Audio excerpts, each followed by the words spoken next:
오늘은 회원가입 UI 구현, 회원가입 유스케이스에 대한 마지막 시간이 되겠습니다. 자, 프론트에도 대부 컨테이너를 좀 적용을 해봤습니다. 굳이? 네.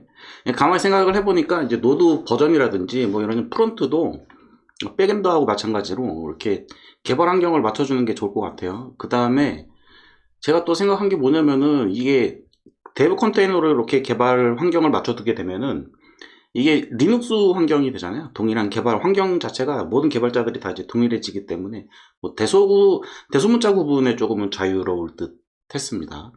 저는 이제 윈도우하고 맥OS를 이제 섞어가면서 일부러 개발을 이렇게 해 가고 있는데, 그런 경우에 이제 뭐 윈도우에서는 대소문자를 구분을 안 하잖아요. 예, 그러다 보니까 소문자로 했다가 파일명 잘못됐어요 해서 대문자로 바꿨는데 다른 환경 가면은 뭔가 좀 문제가 발생하는 이런 부분들이 조금 있어가지고, 뭐 이런 문제는 뭐 옛날부터 뭐 그랬었죠.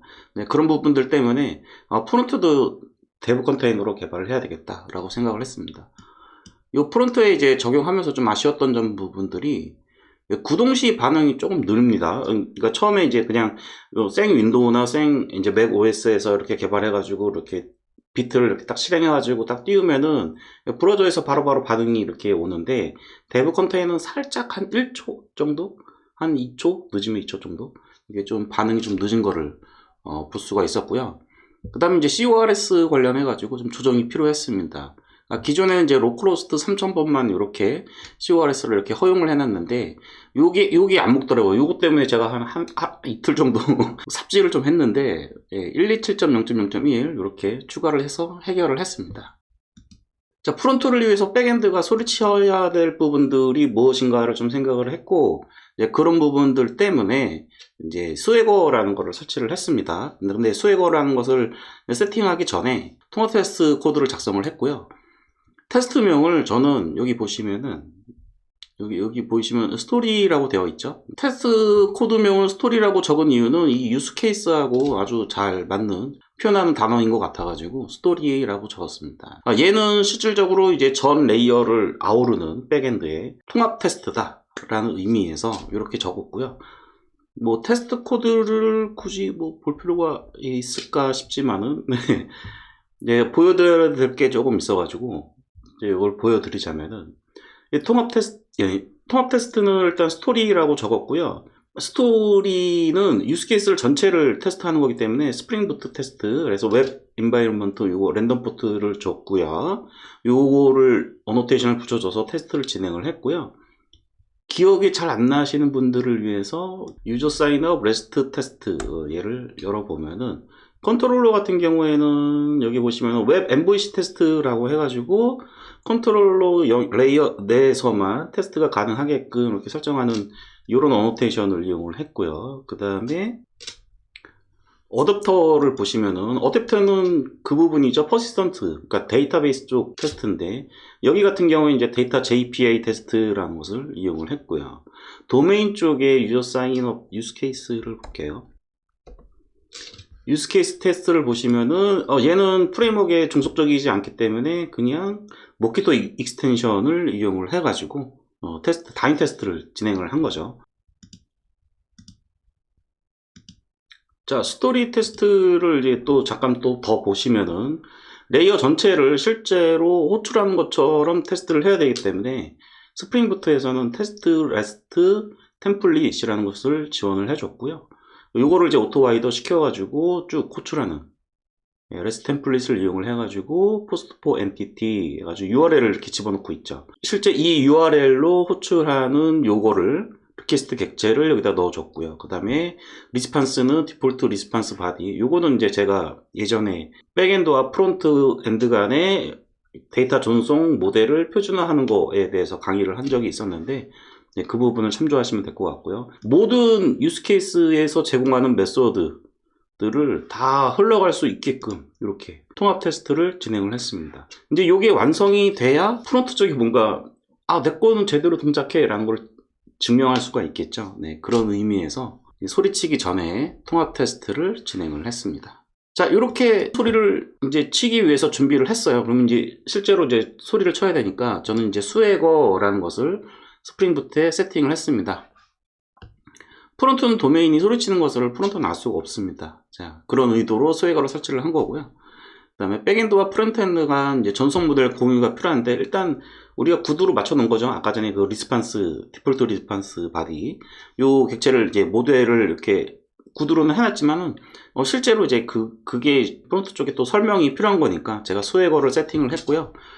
스웨거를 설정하는 것은 뭐 그렇게 어렵지 않았습니다. 우선 이런 식으로 저는 진행을 했어요. 스웨거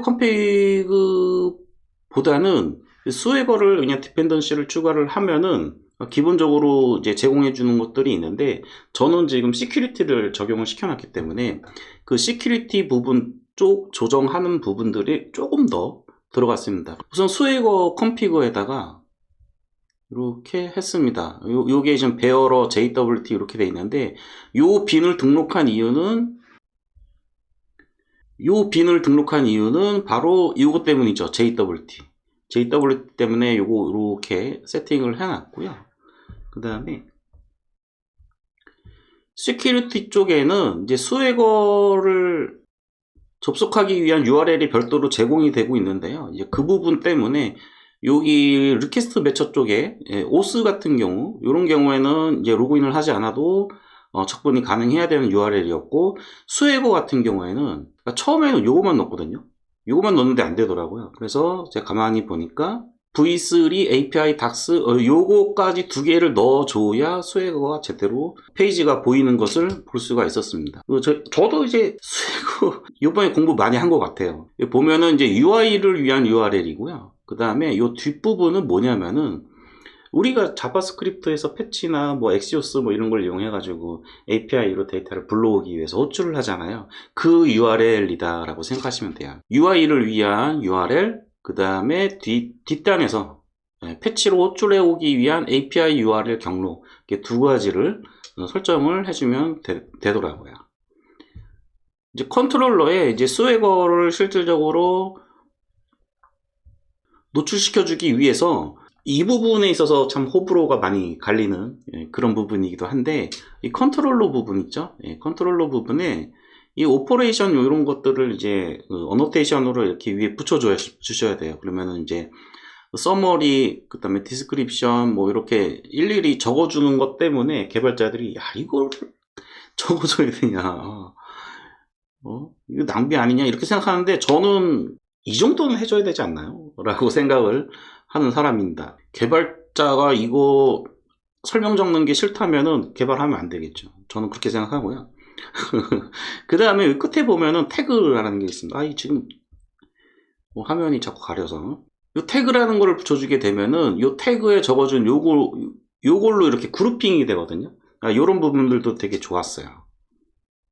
그 다음에 마지막으로 이제 application.yml에 설정을 이렇게 좀 추가해 놓는데, 이 보시면 이제 스프링덕, 스웨거 UI 뭐 이런 것들을 제가 뭐 매뉴얼 보고 다 찾은 것이 아니라, 이 스프링덕 쪽 그 홈페이지 들어가가지고 매뉴얼을 보다 보니까 데모 소스가 있더라고요. 그래서 기터브에 올려져 있어서 그 기터브에 올라가 있는 것들을 이제 참조를 해가지고 제가 필요한 것만 이렇게 골랐고요. 아까 전에 여기 보시면 그룹 관련된 부분이 있었죠. 그래서 그룹 컴피그도 할 수가 있어요. 그래서 URL별로 그룹을 이렇게 주실 수가 있습니다. 아까 위에서 요 태그도 있고요. 요 태그도 있고, 그 다음에 설정에서 그룹 컴피그를 이용을 해서 이제 URL별로 이렇게 그룹을 시켜 놓는, 요 그룹은 제가 이따가 화면 보여드리면서 다시 한번 설명드리도록 하겠습니다. 자, 그 다음에 이 스웨거가 개발할 때는 도움이 되지만은 이 실제 운영이 들어갔을 때는 얘가 노출이 되면 안 되잖아요. 실제로 예전 버전 같은 경우에는 안 됐었어요.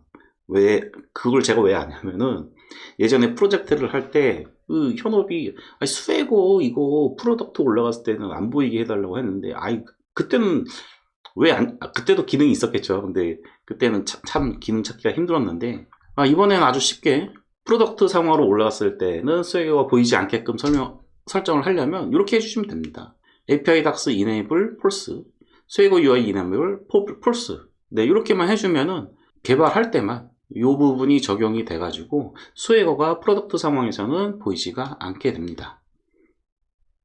자, 접속 URL은 뭐 이렇습니다. 스웨거 UI, 인덱스, 이렇게 접속을 UI, 인덱스, 이렇게 접속을 하시면 이런 식으로 뜨게 됩니다. 자, 실제로 한번 그 화면을 보시도록 하시죠. 저는 이제 컨텍스트를 앞에 그 버전을 넣었는데 빼먹었네요. API V1으로 해놨습니다. 이렇게. 스웨거 화면이 이렇게 뜨게 되고요. 여기 보시면은 이 셀렉터 디피니션 이런 부분이 있는데, 저는 이제 액추에이터도 조금 이제 한번 해봤고요. 그 다음에 스프링 덕 디폴트 URL을 서치하면은 모든 명세가 다 나오게 되고요. 그 다음에 모든 명세가 나왔는데, 여기 보시면 회원가입, 로그인 이렇게 묶여져 있죠. 네, 여기에 묶여져 있는 게 아까 전에 이제 보셨다시피 여기 보시면은 자꾸 제 사진에 올려서 이쪽입니다. 이쪽 제 머리 위에, 네, 제 머리 위에. 네, 나온 김에 네 회원가입 태그 이렇게 만들어 주시게 되면은 스웨고 UI에서 이런 식으로 태그로 묶이게 되고요. 두 번째로 여기 아까 전에 이렇게 했을 때 포스트 오스 이렇게 그룹핑 되어 있는 걸 보실 수가 있죠. 요게 바로 아까 전에 애플리케이션 YML에 그룹 컴피그 이렇게 적어 주시게 되면은 나타나는 부분입니다. 이 부분이요. 그래서 아까 전에 포스트랑 오스 해놨는데 오스만 이렇게 누르시면은 이렇게 나오게 되고요. 오스 패스를 가진 API들이 쭉 이렇게 나온 것을 볼 수가 있습니다. 그리고 이제 시큐리티 때문에 JWT 때문에 아까 전에 그 스웨거 컴피그를 세팅을 해줬는데요. 다시 보여드릴게요. 오늘은 좀 자꾸 왔다 갔다 하네요. 이 부분이죠. 여기 스웨거 컴피그에 이렇게 시큐리티 관련해 가지고 이렇게 세팅하는 게 있습니다. 이거는 이제 공식 문서 들어가서 제가 이제 카피를 해 온 거고요. 여기 잠깐 이제 제가 이제 설명을 드려야 보면 베어러 키라는 게 있습니다. 요 키, 요거 잠깐 기억을 하시고요. 제가 지금 자주 왔다 갔다 해서 일단 요거 기억을 하시고요. 여기에다가 이제 JWT 관련된 요 스키마를 세팅을 하겠다. 요런 뜻입니다. 여기서 중요한 거는 베어러 키입니다. 요거를 이제 기억하고 계세요. 그러면은 스웨고에서 로그인을 해서 JWT 액세스 토큰을 받았을 때 그거를 어떻게 세팅하는지 지금 이제 보여드리려고 하는 겁니다. 보시면은 일단 로그인을 해야 되겠죠. 네, 로그인을 이제 여기 보시면은 트라이아웃을 누르시고요. 누르시면은 리퀘스트 바디로 뭐를 넣어라. 이 정도까지 이제 나와 줍니다. 제가 이제 미리 넣어둔 아이디하고 패스워드를 이렇게 입력을 하고, 그 다음에 조금 더 내려 보시면은 execute라고 있습니다. 네, 딱 눌러주게 되면은 응답이 오기 전에 어떻게 서버에 URL을 호출을 했는지 이렇게 나와요. 프론트 개발을 하시는 분은 요거를 카피해서 쓰시면 되겠죠. 네, 이런 부분들이 소리치고 있는 거고요. 자, 응답이 왔습니다. 응답이 오고 저는 코드 메시지 데이터 디스크립션 이렇게 표준 모델을 정했고 데이터 안쪽에 어떤 결과를 담아서 보내주겠다 이렇게 약속이 됐던 거고, 여기에 이제 성공한 액세스 토큰을 이렇게 카피를 합니다. 이렇게 카피를 하고요. 그리고 나서 위쪽에 보시면 아까 스웨거 컴피그 세팅을 했을 경우에 이 버튼이 나타나거든요. 스웨거 컴피그에 이걸 세팅을 안 하면은 이게 보이지 않습니다. 그래서 이거를 이제 클릭을 하고 여기 보이시죠? 베어러 키. 아까 전에 우리가 넣었던 베어러 키라는 부분에 세팅하겠다라고 키를 넣어줬었죠. 그 방식이 HTTP의 베어러 이런 거고, 여기에 이제 액세스 토큰을 이렇게 붙여놓고 오서라이즈 네, 이렇게 해두시고 그냥 클로즈 하시면 돼요. 로그아웃 하시면 다시 초기화 되니까 안 됩니다. 네, 클로즈 하면은 이제 이 키를 들고 있는 거예요. 이 키를 들고 있으니까 이제는 이제 포스트 쪽에 가가지고 한번 호출을 해보도록 하겠습니다. 근데 조금 불편한 점이 이렇게 이제 그룹을 바꿨잖아요. 바꾸면은 이 오서라이즈 얘 있죠? 예, 얘를 다시 넣어줘야 되더라고요. 오서라이즈. 네, 클로즈 하시고요. 이제 토큰을 들고 있는 거고요. 자, 목록을 한번 이제 호출을 해보도록 하겠습니다. 네, 이렇게 하고 다시 여기 보시면은 트라이아웃, 우측에 트라이아웃, 그 다음에 얘는 파라미터가 없어요. 그냥 execute 누르면 됩니다. execute. 제가 테스트용으로 만든 거라서. 그러면은 여기 보시면은 여기 보이시죠? 요거 CURL 뭐 컬이라고도 하는데 컬 잘 모르시는 분들은 그냥 한번 좀 검색을 해보시고, 이게 뭐냐면은 이제 우리가 그 커맨드 라인 있죠. 이렇게 터미널 창에서 URL을 직접 호출하고 싶을 때 사용하는 util이라고 보시면 되고요. 여기에 H라고 되어 있는 부분은 이제 헤더에 아까 우리가 그 베어로 요거 토큰 넣었잖아요. 이 토큰을 이렇게 명령어에 추가를 해준 겁니다. 그리고 나서 결과를 보면은 이렇게 리스판스 바디 들어왔다 라는 뜻이죠. 여기 보시면은 이제 서버 리스판스의 결과가 여기 나오는 거고요. 여기 밑에 쭉 내리다 보면은 이거 200? 뭐 이런 건 뭐지? 이거는 뭐냐면은 수혜거가 이제 분석을 해가지고 200으로 코드로 응답이 왔을 때 어떤 식으로 들어온다 라는 걸 그냥 보여주기만 하는 부분이에요. 자, 이런 식으로 JWT를 수혜거에서 테스트를 해 보실 수가 있고, 여기서 중요한 거 여기 보시면은 여기 또 제 얼굴에 가리는군요. 살짝 네, 제 머리 여기로 여기 보시면은 자물쇠 하나 보이시죠? 자물쇠. 아까 전에 JWT 토큰을 적용을 시키려면은 이것도 살짝 좀 불편한 부분이기도 한데, 컨트롤러에 아까 전에는 이제 오퍼레이션 어노테이션만 붙였는데 그 오퍼레이션 어노테이션에 하나 더 설정을 좀 해줘야 되는 게 있어요. 그래서 그게 뭐냐면은 오퍼레이션 어노테이션 중에서 옵션을 보면은 security라는 옵션이 있습니다. 이 security라는 옵션 요 부분을 추가를 해 주셔야 됩니다. 요게 살짝 불편하고요. 여기 베어러 바키 요 부분 있죠. 네. 이 부분이 바로 아까 전에 시큐리티, 스웨거 시큐리티에서 세팅했던 그 키 이름을 적어 주시는 부분이기도 합니다. 로그인 페이지 빼고는 뭐 거의 대부분이 다 이 설정이 들어가야 되겠죠. 이 부분은 어떻게 좀 한 방에 해결할 수 있는 부분이 있는지, 그런 부분은 조금 한번 체크를 해 봐야 될 것 같습니다. 이 부분 찾게 되면은 제가 다시 한번 영상을 제작해 보도록 하겠습니다. 자, 이렇게 해서 이제 백엔드는 다 소리쳤고요. 그 다음에 엑시오스를 제가 적용을 시켰습니다. 엑시오스는 우리가 자바스크립트에서는 일반적으로 패치라는 것이 있는데, 패치도 뭐 좋긴 좋은데, 제가 원하는 거는 이 헤더 쪽에 우리가 JWT 액세스 토큰을 담아서 항상 보내야 되니까 요 인터셉터 기능이 필요해요. 근데 요 인서셉터 기능은 엑시오스에서 제공을 해주고 있기 때문에 어쩔 수 없이 엑시오스 라이브러리를 설치를 했습니다. 보시면 npm install 엑시오스 이렇게 하시면, 오늘은 프론트랑 백엔드랑 왔다 갔다 하기 때문에 화면 전환이 좀 많은 거 여러분들이 좀 이해해 주시기 바랍니다. 패키지.json에 보시면은 엑시오스 이 부분이 추가가 되는 것을 볼 수가 있고요. 이렇게 추가되면 끝이에요. 끝이고, 그 다음에 스웨거에 대한 이제 오픈된 API를 보고 엑시오스로 콜하는 메소드를 구현해 줬습니다 라고 적어 놨는데요. 자, 제가 어떻게 했는지 이제 보여드릴게요. 회원 가입 스토어를 하나 이제 만들었고 여기에다가 스토어를 넣어줬고요.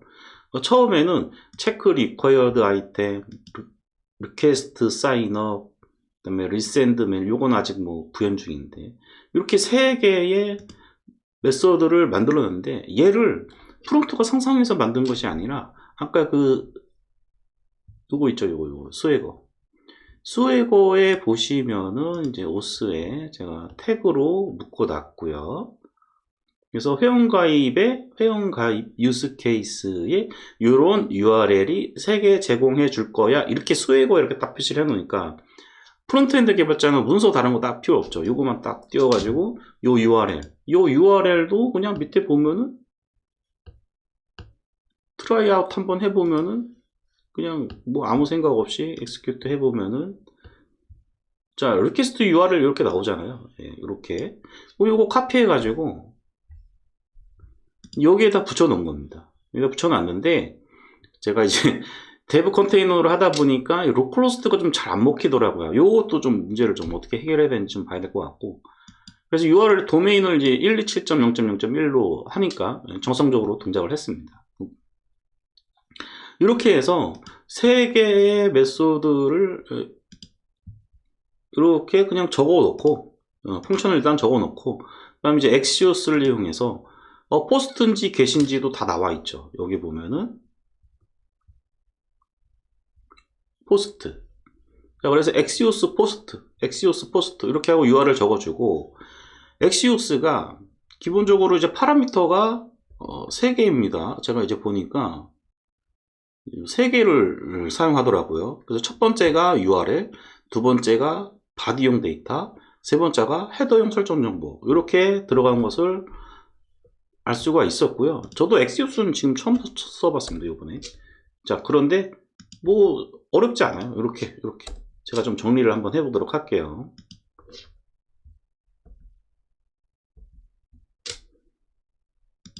그래서 첫 번째 파라미터는 URL, 두 번째는 어떤 데이터를 넘길 것인지, 그 다음에 세 번째는 이런 헤더 정보들, 여기에 지금 오소라이제이션, JSON 이렇게 넘긴 걸 볼 수가 있고, 제가 엑시오스를 썼던 이유는 바로 이 세 번째 파라미터의 헤더즈에 이 요거 잘못된 것 같네요. 설정이. 수정하겠습니다. 어쨌든 오소라이제이션 요 부분에 이제 JWT 토큰을 담아서 이제 보내주는 인터셉터 때문에 제가 엑시오스를 쓰는 거고, 그 외에는 솔직히 자바스크립트의 패치 메소드만으로도 뭐 충분히 구현할 수가 있죠. 뭐 어렵진 않습니다. 이렇게 해서 프론트는 3개를 이렇게 아주 쉽게 구현을 했고, 리턴을 통해서 스토어로 제공해 주게끔 세팅을 했습니다. 데브 컨테이너로 개발해서 그런지 모르겠는데, 이제 비트에 이제 프록시 설정하는 부분이 있었거든요. 그 부분이 좀 잘 동작하지 않는 것 같아요. 그리고 이제 프록시 세팅을 한번 해놓으면 이제 데브라든지 그 다음에 프로덕트로 갔을 때 걔 부분을 또 없애줘야 되는 그런 부분들이 있는데, 이제 그런 부분들을 조금 고려를 하려면은 이 환경 변수 설정 부분을 조금 더 제가 고민을 해서 세팅을 해야 될 것 같습니다. 그래서 지금 .env라는 것을 고려 중에 있고, 제가 이 부분 또 공부를 해서 영상으로 또 계속 만들어 보도록 하겠습니다. 자, 이렇게 해서 이제 엑시오스도 이제 적용이 다 완료가 됐고요. 그 다음에 회원 가입 화면을 구현을 했습니다. 그래서 이 부분의 소스를 한번 어떻게 작성했는지 한번 보도록 할게요. 영상을 이제 여러분들이 제 영상을 쭉 따라오셨다면은 뭐 이 부분은 따로 설명 안 드리도록 하겠습니다. 자, 여기서 이제 로그인도 해야 되겠지만, 이제 저희가 하려고 하는 것은 회원 가입이죠. 여기에다가 링크를 이렇게 걸어 놨고요. 소스를 보여드리면서 하는 게 좋을 것 같습니다. 로그인.뷰에 보시면은 링크 걸어 놨어요. 그래서 회원 가입, 물론 IC8인도 다 적용이 되어 있고요. 그리고 링크를 이렇게 라우터 링크, 요 라우터 링크가 뷰 라우터에 링크를 해주는 그 기능인데, 이렇게 적어 주시게 되면은 이게 A 태그로 변환이 돼요. 그래서 실제 소스에서는 얘가 A 태그로 변환이 되고, 얘를 클릭을 하면은 사인업으로 넘어가게끔 만들어 놨고요. 라우터에 어떻게 세팅되어 있는지를 보시면은 요 사인업이 이제 패스가 이렇게 되어 있고, 사인업 뷰를 바라보게끔 되어 있습니다. 예, 쫓아가 볼게요. 회원 가입 페이지가 이렇게 구성이 되어 있고요. 한번 클릭해 보겠습니다. 예, 이렇게 사용자 이메일, 이름, 패스워드 확인. 자, 이렇게 했는데, 도메인 이렇게 유스케이스 구현할 때 좀 고민했던 부분 중에 하나가 필수값 체크 있잖아요. 이 필수값 체크를 일단은 도메인 쪽에 구현을 해 놓자 라고 했는데, 실력으로 프론트 단에서 필수값 체크 정도는 아주 쉽게 프레임워크 쓰면, 요거 지금 뷰티파이라는 프레임워크 쓴 건데, 뷰티파이 같은 거 쓰면 아주 쉽게 필수값 체크가 되기 때문에, 실제로 제가 백엔드에는 구현을 해놨지만 프론트에서는 굳이 호출할 필요가 없었죠. 여기 보시면은 오스 서비스에 제가 노출시킨 체크 리콰이어드 아이템, 요거를 구현해 놓긴 했지만은 뭐 굳이 쓸 이유는 없었던 예, 그런 식이 좀 됐죠. 어쨌든 뭐 이쪽에서도 해주고 저쪽에서 해주면 뭐 좋으니까요. 손해라고 생각하진 않습니다. 자, 이 버튼 눌러보면은 이제 필수값 체크 뭐 해줘야 되고 뭐 이런 것들 하고 이제 입력을 한번 해볼게요. 그냥 대충. 자, 그러면은 이제 이메일 머스트 밸리드. 여기는 지금 필수값만 체크를 하고 있죠. 그런데 이제 패스워드는 어떤 식으로 구성을 해야 되는지, 이메일은 형식이 맞는지, 이런 거는 이제 백엔드에 구현이 되어 있죠. 뭐 대충 한번 이렇게 입력을 해 보도록 하겠습니다. 그리고 이름은 입력 안 해도 되긴 되는데 일단 넣어 보고요. 일단 패스워드를 1, 2, 3, 4 이렇게 아주 간단한 형태로 한번 넣어 볼게요. 그리고 누르면은 이렇게 여기 윗부분에 서버를 타서 서버에서 에러 메시지가 이렇게 온 거예요. 비밀번호는 어쩌고저쩌고 확인. 그러면 그런 부분을 이제 언로창보다는 이제 뷰티파이를 쓰고 있으니까 뷰티파이 이 아래쪽에 아까 전에 필수값 입력 안 하면 이렇게 빨간색 떴잖아요. 네, 이런 식으로 이제 처리하는 부분도 조금 더 이제 세밀하게 적용을 시켜야 되겠죠. 자, 저는 이제 회원가입 시켜놓은 게 있고, 제가 이 페이지를 작성하다 보니까 메인 페이지로 돌아가는 기능을 안 눌러서 일단 뒤로 가겠습니다. 자, 그래서 이제 하나 이제 만들어 놓은 게 있어요. 이렇게 아이디를 이렇게 만들어 놓은 게 있는데, 여기에다가, 패스워드도 어떻게 했더라? 가입시켜 놓은 게 있고요. 네, 로그인이 되는 거를 볼 수가 있습니다. 자, 로그아웃하고. 지금 이 스토어 기능은 피니아를 사용을 하고 있는 거고요. 제가 이제 로그인과 관련된 스토어는 유스오스 스토어, 그 다음에 회원 가입과 관련된 유스 케이스는 사인업 스토어, 이렇게 좀 구분을 해놨습니다. 처음에는 하나로 합치려고 하다가 이건 아닌 것 같다. 최대한 분리시켜 보자 라고 생각으로 일단은 유스 케이스별로 이 스토어도 분리를 해서 진행을 할 예정입니다. 그 외에 이제 그 사인업 회원가입 버튼을 눌렀을 때 동작하는 펑션인데요. 이 자세한 설명은 드리지 않도록 하겠습니다. 자, 이렇게 해서 이제 회원가입하면 구현까지 보여드렸고요. 개발 공정에 대한 한 사이클이 완료가 되었습니다. 처음에는 뭐 어떤 식으로 개발을 해야 될지도 몰랐는데 뭐 이제는 좀 감이 오기 시작을 했습니다. 그 다음에 조금 익숙해졌고요. 도메인을 일단 이제 분석을 해서 이벤트 스토밍을 했죠. 이벤트 스토밍을 통해서 유스케이스를 도출을 했고 거기에 대해서 도메인을 구현을 했죠. 아주 쉽게. 그 도메인을 중심으로 해서 그 도메인이 소리치고 있는 거에 대해서 이제 API와 그 다음에 퍼시스턴트 부분을 구현을 해줬고요.